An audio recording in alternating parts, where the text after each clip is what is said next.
Welcome back. It's day 5 and here's my cute little head with the hair sewn on. So I ladder stitched all the way around 2 times and now I've got this sweet little head. It's hard to fit in the frame. Kind of fix that there. So the sweet little head is ready to go.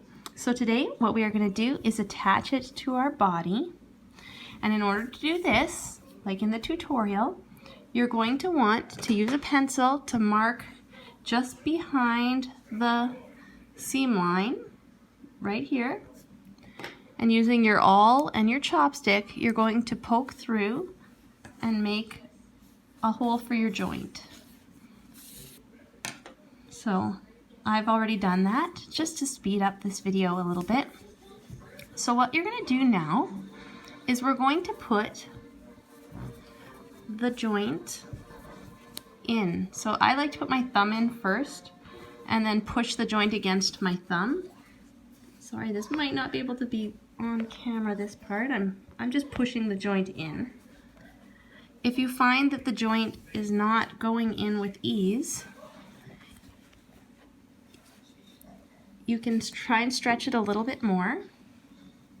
So what I'm going to do is just use my awl and just gently poke another little hole to allow a little bit more stretch.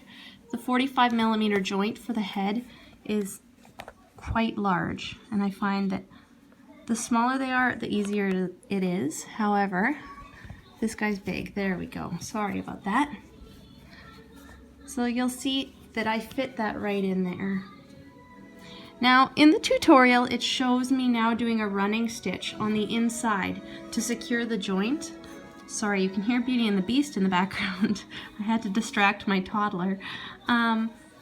So we are going to omit sewing around the 45mm joint.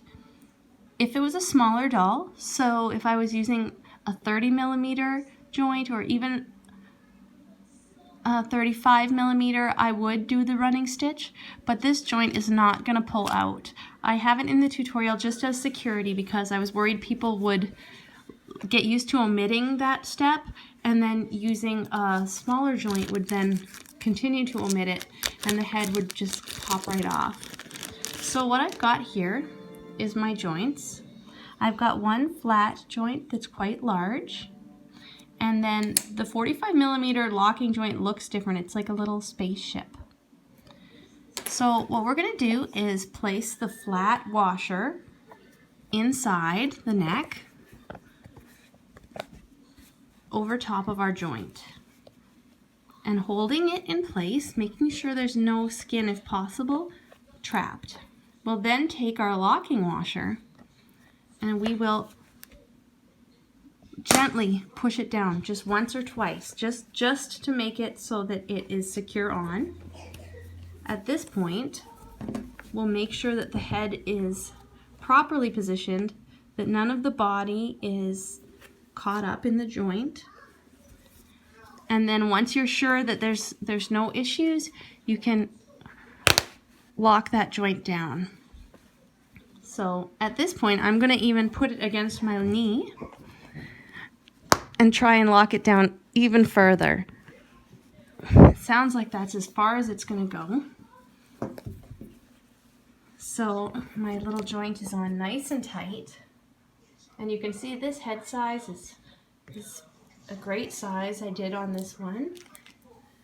And so our next step will be filling the body. So our head is attached. We did skip that step. Now if you want to do the step, you're welcome to do it. It's actually a very good habit to get into, to do that step, but because of the size of this joint, it is also just fine to omit. So I omitted that here, and I omit it in my normal work, so I just wanted to give you guys an extra little tip. So for our next video, you're going to need your embroidery needle and your thread. You're also going to want your glass weighting, a chopstick, a funnel, and some wool. And we're going to fill the body. So that'll be our next step.